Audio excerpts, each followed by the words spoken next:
Welcome to జెడ్4 news. Vamsi talks కార్యక్రమానికి స్వాగతం. ఈనాటి అంశం యువత రాజకీయ.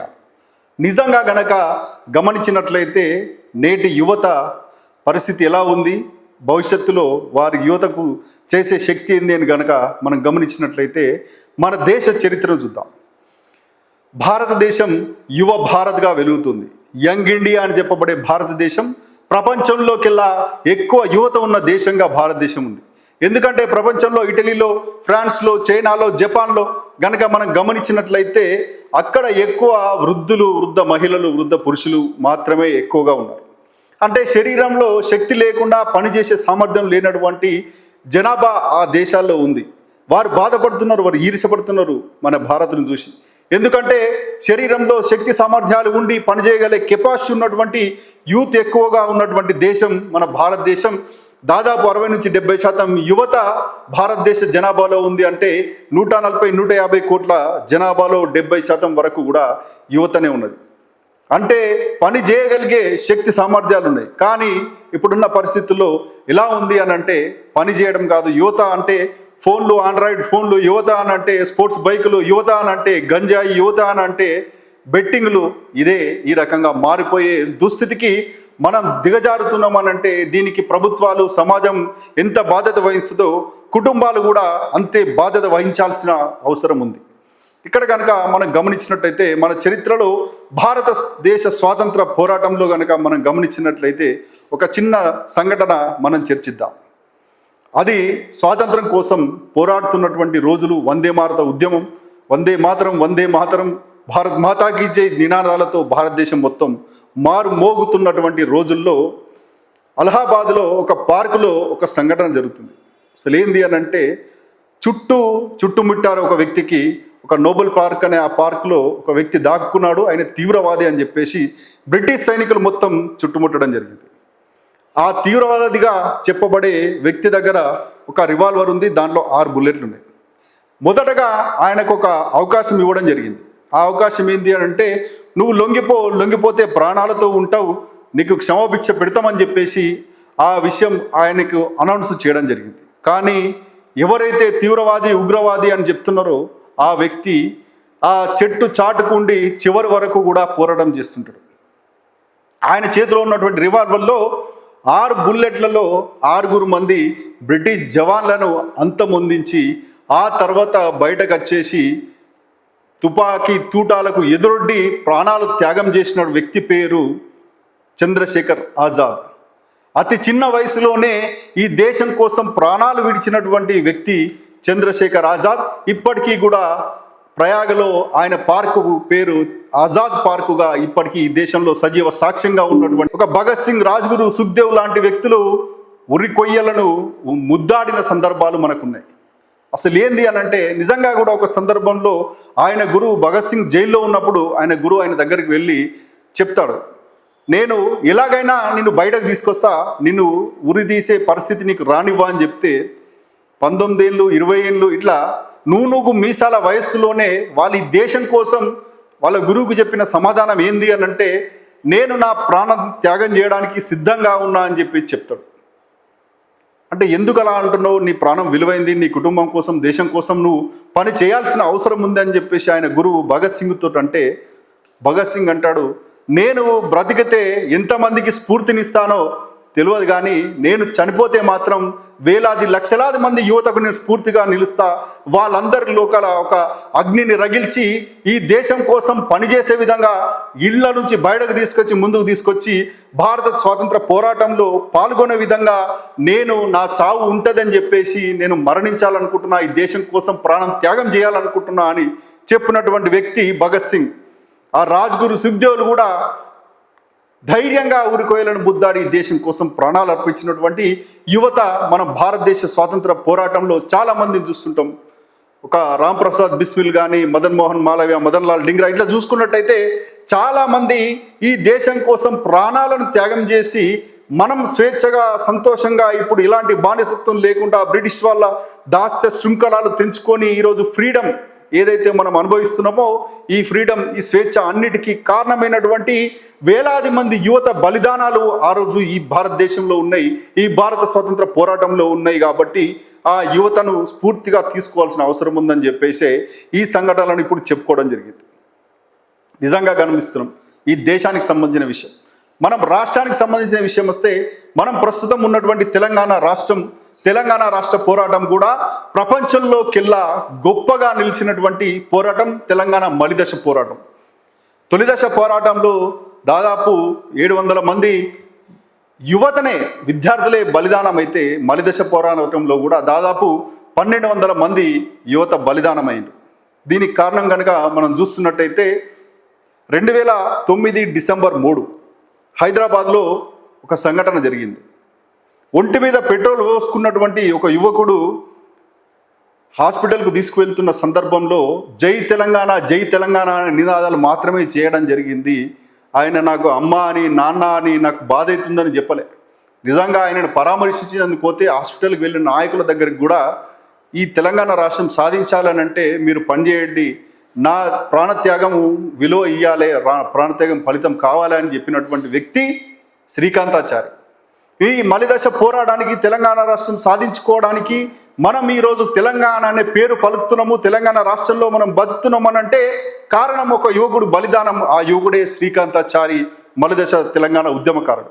ఇలా చూసుకున్నట్టయితే సిరిపురం యాదయ్య అనే వ్యక్తి, ఆయన తల్లిదండ్రులు లేని అనాథగా ఒక హాస్టల్లో ఉంటే ఒక ఆర్మీ జవాన్ మాదిరిగా ఒక బ్యాగ్ వేసుకొని వచ్చేసి లైవ్లో ఉస్మానియా కాలేజీ ముందు, గేటు ముందు, ఎన్సిసి గేటు ముందు నిలబడి అందరూ చూస్తుండగా, కెమెరాలు రికార్డ్ అవుతుండగా పెట్రోల్ పోసుకొని తగలబెట్టుకొని జై తెలంగాణ అని నిదాలు చేసినటువంటి వ్యక్తి సిరిపురం యాదయ్య పుట్టిన తెలంగాణ గడ్డ మీద మనం ఉన్నాం. అటువంటి గొప్ప యువత ఉన్నటువంటి రాష్ట్రం మనది. ఇలా మనం చూసుకున్నట్టయితే మన దేశ చరిత్రను కానీ, మన రాష్ట్ర చరిత్రను కానీ మార్చింది ఎవరు అని అంటే యువత త్యాగాలతోటి, ఈ యువత త్యాగాల పునాదుల మీదనే ఈ దేశం ఏర్పడ్డది, ఈ రాష్ట్రం ఏర్పడ్డది. అంతటి గొప్ప యువత స్ఫూర్తిగా మనమేం చేస్తున్నామని చెప్పేసి ఒకసారి ప్రశ్నించుకోవాలి. మనమేం చేస్తున్నాం? పొద్దున్న లేవగానే వాట్సాప్ మెసేజ్లు, ఫేస్బుక్లో, ఇన్స్టాగ్రామ్లో చూస్తున్నాం. ఆ తర్వాత అమ్మా నాన్న ఇచ్చిన పాకెట్ మనీతోటి బయటకు వస్తున్నాం. తర్వాత బీరులు, బిర్యానీలు, ఇంకా కొద్దిగా ప్రమోషన్ వస్తే గంజాయిలు, డ్రగ్స్, ఇక్కడ దాకా వెళ్తున్నాం. కానీ ఇదేనా ఈ యువత చేసే పని? ఈ మత్తులో మునిగిపోయే యువతతోటి దేశానికి ఏ రకమైన ఉపయోగం ఉందని మనం ప్రశ్నించుకోవాలి. దేశం కోసం పనిచేయడం అని అంటే ఆర్మీ జవాన్లు దేశం బయట పనిచేస్తున్నారు, మన సరిహద్దులను కాపాడుతూ ఈ దేశానికి శత్రువులను రాకుండా చూస్తున్నటువంటి యువత ఈరోజు BSFలో ఎంతోమంది ఉన్నది. కానీ మనం చేసే పని ఏంది అని అంటే ఈ రకమైన అసాంఘిక వ్యక్తులుగా, సమాజానికి భారమయ్యే వ్యక్తులుగా, కుటుంబానికి కూడా పనికిరాని వ్యక్తులుగా నేటి యువత మారడం చాలా బాధాకరమైన విషయం. ఈ విషయాన్ని యువతతో పాటు మనం బాధ్యతగా ఉండాలి, కుటుంబం కూడా బాధ్యతగా ఉండాలి, రాజకీయ పార్టీలు, ప్రభుత్వాలు కూడా బాధ్యతగా ఉండాల్సిన అవసరం ఉంది. ఈ సందర్భంగా మనం మాట్లాడుతున్న విషయం ఏంది అని అంటే, ఇలాంటి యువత ఉన్న సందర్భంలో రాజకీయాలు మారాలి అంటే ఏంది, ఈ యువత మారాలి అంటే ఏంది అంటే, ఈ యువత మారాలి అంటే యువతనే ముందుకు రావాలి, యువత రాజకీయాల్లోకి రావాలి. ఎలాగైతే వ్యవసాయం ఒక కెరీర్ గానో, లేకపోతే వ్యాపారం ఒక కెరీర్ గానో, ఒక సాఫ్ట్వేర్ జాబ్ ఒక కెరీర్ గానో మలుచుకుంటున్నారో, రాజకీయాలను కూడా ఒక కెరీర్గా తీసుకొని ముందుకు వచ్చి స్ఫూర్తినిచ్చే విధంగా మనం ప్రాణాలు త్యాగాలు చేయాల్సిన అవసరం లేదు. స్వేచ్ఛగా బతుకుతున్నాం, మనకు నచ్చిన పని చేస్తున్నాం, ఫ్రీడమ్ ఉన్నది, మన రాష్ట్రంలో మనం బతుకుతున్నాం, మన దేశంలో మనం స్వేచ్ఛగా బతుకుతున్న సందర్భంలో మనం చేయాల్సిన పని ఏంది? మన కుటుంబం కోసం పనిచేసినా, మనం ఒక 100 రూపాయలు సంపాదించినా ఈ దేశం కోసం పనిచేసినట్టే. దేశం కోసం ఆర్మీ జవాన్లే పనిచేస్తున్నారు అని అనుకోదు. నిజంగా ఫ్రూట్ఫుల్గా చేసే పని ఏదున్నా కానీ ఈ దేశ గతిని మార్చే విధంగానే ఉంటుంది. ఇక మన రాజకీయాల విషయానికి వస్తే, ప్రస్తుతం లోకల్ బాడీస్ వస్తున్నాయి. అంటే తెలంగాణలో స్థానిక సంస్థల నగారా మోగుతుంది. అసలు ఏం చేయగలుగుతామని మనం ఆలోచించాలి. నిజంగా కూడా మనం ఒక సినిమా డైలాగు ఈ సందర్భంగా గుర్తు చేసుకోవాలి. రావు రమేష్ ఒక సినిమాలో ఒక గొప్ప డైలాగ్ చెప్తారు.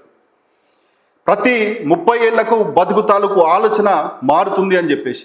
దాన్ని సినిమా వాళ్ళు ట్రెండ్ అంటారు, వ్యాపారవేత్తలు దాన్ని ఫ్యాషన్ అంటారు, రాజకీయ నాయకులు దాన్ని తరం అంటారు, మామూలు జనం దాన్ని జనరేషన్ అంటారు. కానీ ఆ జనరేషన్ని ముందుకు తీసుకుపోయే వ్యక్తి ఒకరే ఉంటారు, ఆ వ్యక్తిని టార్చ్ బేరర్ అంటారని చెప్పేసి రావు రమేష్ ఒక సినిమాలో ఒక డైలాగ్ చెప్తాడు. ఇప్పుడు నిజంగా కూడా మీరు రావాలి, యువత రాజకీయాల్లోకి రావాలి, ప్రతి గ్రామంలో కూడా ఒక టార్చ్ బేరర్ రావాలి. ఆ టార్చ్ బేరర్ మిగతా అందరు యూత్కి స్ఫూర్తిగా మారాలి. మేము యువత అని అంటే గంజాయి బ్యాచ్, యువత అని అంటే లేకపోతే బిర్యానీల కోసము పనిచేసేటోళ్ళు, అమ్మా నాన్నలకు భారంగా ఉండి స్పోర్ట్స్ బైకులు, ఆండ్రాయిడ్ ఫోన్లు, యాపిల్ ఫోన్ల కోసం పనిచేసేటోళ్ళు కాదు, ఈ దేశం కోసం పనిచేసేటోళ్ళు అని అంటే రాజకీయాలు కూడా దేశం కోసం చేసేటి అని ఉంటాయి. మనం మారాలి, మన ఆలోచన విధానం మారాలి.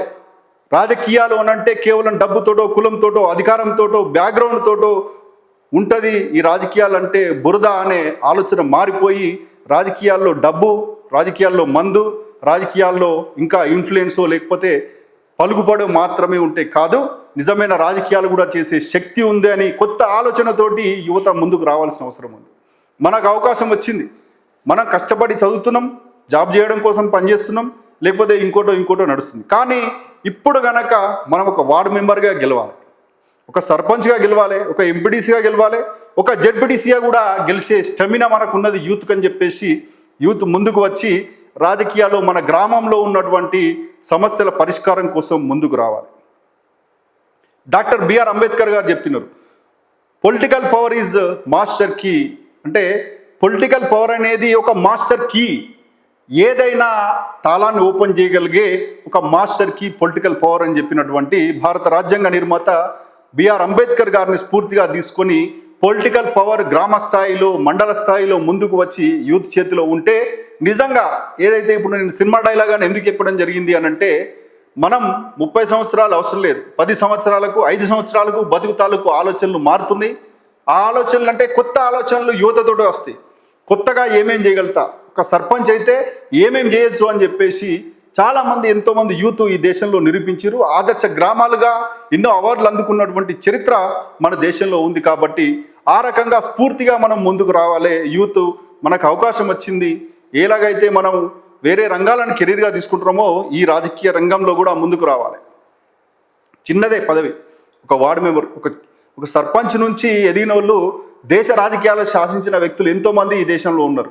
కాబట్టి చిన్నది పెద్దది అనే ఆలోచన లేకుండా వార్డు మెంబర్ అయినా సరే మనం ప్రజలతో దగ్గరగా ఉండి మనం ఒక 10 మంది మద్దతు, అంటే ఓటు అనేది ఈ దేశంలో రహస్య ఓటింగ్ విధానం ఉంటుంది. మనకు ఎవరికి ఓటేస్తున్నామో అనేది ఓపెన్గా ఎవరికి తెలియదు. కాబట్టి మన చాటుకు మన మీద అభిమానం కొద్దీ ఓటేయగలిగే విధంగా మనం చేసుకుంటున్నాము అని అంటే మనకు 10 ఓట్లు వచ్చినా 10 మంది అభిమానాన్ని మనం సంపాదించుకున్నామని గర్వంగా ఫీల్ కావాలి. దానికి డిస్కరేజ్ కావద్దు. నెక్స్ట్ మళ్ళీ అనుభవం వస్తుంది, ఏమేం తప్పులు చేస్తున్నామని ముందుకెళ్ళగలిగే అవకాశం కూడా ఉంటుంది, ఏజ్ కూడా ఉంటుంది. కాబట్టి నిజంగా ముందుకు రండి. తెలంగాణ రాష్ట్రంలో ప్రతి గ్రామంలో కూడా యూత్ ముందుకు రావాలి. వార్డు మెంబర్లుగా పోటీ చేయాలి, సర్పంచుల అవకాశం వస్తే సర్పంచులుగా పోటీ చేయాలి, ఎంపీటీసీలుగా పోటీ చేయాలి, జెడ్పీటీసీలుగా పోటీ చేయాలి, ముందుకు రావాలి. కొత్త రాజకీయాలను, కొత్త ఆలోచన విధానాలను ముందుకు తీసుకెళ్లే విధంగా, రాజకీయాలంటే ఇలా కూడా చేయొచ్చు అని నిరూపించే విధంగా యూత్ ముందుకు వచ్చినప్పుడే నిజంగా ఈ దేశం మారుతుంది. ప్రపంచంలో నంబర్ 1 అనే స్థాయిలో గురుతర బాధ్యతగా ముందుకెళ్తుంది. స్వామి వివేకానంద చెప్పాడు, ఇనుప కండరాలు, ఉక్కు నరాలు, వజ్ర కఠోరమైన మనస్సు కలిగినటువంటి యువత నాకు ఒక 10 మంది జాలం అన్నాడు. ఆయన జీవితకాలం మొత్తం పనిచేసిండు, కేవలం 39 సంవత్సరాలే బతికిండు, ఆయనకు 10 మంది దొరకలే. ఆయన అనుకున్న క్వాలిటీస్ తోటి ఉన్నటువంటి యువత ఈ దేశంలో 10 మంది కూడా ఆయనకు దొరకకపోతే నిజంగా మనము బాధాకరం, దౌర్భాగ్యమైన విషయమే మనం అనుకోవాలి.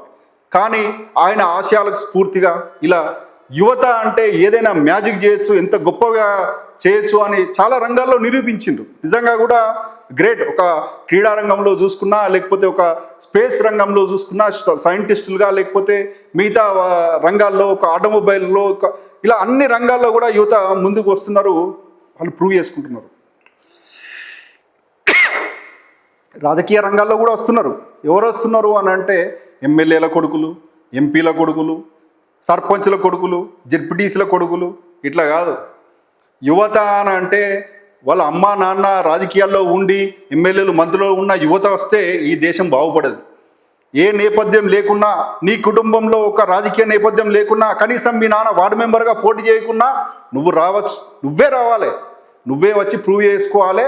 ఏ రాజకీయ నేపథ్యం లేకున్నా, ఎటువంటి కులం బలం లేకున్నా, ఎటువంటి డబ్బు బలం లేకున్నా, మందు వంచకున్నా నేను గెలిచి చూపిస్తానన్న నమ్మకంతో నువ్వు వస్తే నీకు కొత్త ఆలోచనలు ఉంటాయి, కొత్తగా ముందుకు వెళ్తే సాధ్యమవుతుంది. మనం అనుకుంటున్నాం డబ్బే ప్రభావం అయిపోయింది, రాజకీయాలని అంటే పలుకుబడి ఉన్నోళ్ళే చేయాలి, రాజకీయాలంటే డబ్బున్నోళ్ళే చేయాలి అనుకుంటున్నారు. కానీ తప్పది. చాలా మటుకు డబ్బు అనేది నేను చెప్పిన ఇంతకుముందే రహస్య ఓటింగ్ విధానం మన దేశంలో ఉంది. సాటికే ఓటేస్తారు, ఎవరు కూడా ముంగటయ్యారు. ₹1,00,000 ఇచ్చినా వాళ్ళకి నచ్చిన వాళ్ళకి వేస్తారు తప్పితే నచ్చిన వాళ్ళకి వేయరు. ప్రజలు చాలా తెలివైన వాళ్ళు, విఘ్నులు. ఇప్పుడంటే సోషల్ మీడియా యుగంలో మనం ఇలా బతుకుతున్నాం, కానీ ఏ సోషల్ మీడియా లేని కాలంలో, ఎటువంటి ప్రసార మాధ్యమాలు వేగంగా లేని కాలంలో కూడా ఈ దేశంలో రాష్ట్రాల్లో రాజకీయాలు మారినాయి అని అంటే ప్రజలు మొత్తం ఒకే రకంగా ఆలోచించినారు. ఇలా అయితే తిరుపతిలో ఒక వ్యక్తి ఓటర్ ఎట్లా ఆలోచించిండో కరీంనగర్లో ఓటర్ అట్లే ఆలోచించు, ఆదిలాబాద్లో ఓటర్ ఎట్లా ఆలోచించిండో అనంతపూర్లో ఓటర్ కూడా అట్లే ఆలోచించిండు. ఒకరికొకరు ఫోన్లు చేసుకోలే, ఒకరికొకరు మాట్లాడుకోలే. కానీ ఒక పార్టీని గద్దె దించాలి అని అంటే అందరూ అండర్ కరెంట్గా ఒకే వేదిగా ఆలోచించి ఒక పార్టీని గద్దె దించిర్రు. 20 సీట్లకు 30 సీట్లకే పరిమితం చేసి ఒక పార్టీని ఇంట్లో కూర్చోబెట్టి ఇంకో పార్టీని గద్దెనెక్కించినటువంటి చరిత్ర మన ఉమ్మడి ఆంధ్రప్రదేశ్ లేకపోతే తెలంగాణలో మనం గతంలో చూసినాం. మారుతుంది, ప్రజల ఆలోచన మారుతుంది. నిజంగా గనక మనం చిత్తశుద్ధితోటి, నిజమైన కమిట్మెంట్ తోటి పని చేయగలిగితే ఈ పోరాడు వీనితోటి ఏమవుతుందో అనుకోరు. నిజంగా ఈ పోరానికి అవకాశం ఇవ్వాలి, యూత్కి అవకాశం ఇవ్వాలి, కొత్తోటికి అవకాశం ఇద్దాం ఈసారి అని ప్రజలు మారుతారు. అప్పుడు కూడా ఓట్లుగా మారుతాయి. ఆ ఓట్లే యువతను రాజకీయాల్లో నిలబెడతాయి. కాబట్టి ఈ రకమైన స్ఫూర్తితోటి దేశం కోసం, రాష్ట్రం కోసం ప్రాణాలు త్యాగం చేయాల్సిన అవసరం లేదు. మన వటుకు మనం సర్వీస్ ఏ రకంగా చేయగలుగుతామో చేసి ఈ దేశానికి, రాష్ట్రానికి సేవ చేసే విధంగా యూత్ ముందుకు వచ్చి ఈ దేశాన్ని నిజంగా యువభారత్ అని నిరూపించాలని చెప్పేసి మనస్ఫూర్తిగా కోరుకుంటూ ఇంతటితో ఈ స్పెషల్ బులెటిన్ను ముగిస్తున్నా. మరొక ప్రత్యేక కార్యక్రమంలో మీ ముందు కలుస్తా. అంతవరకు సెలవు. నమస్కారం.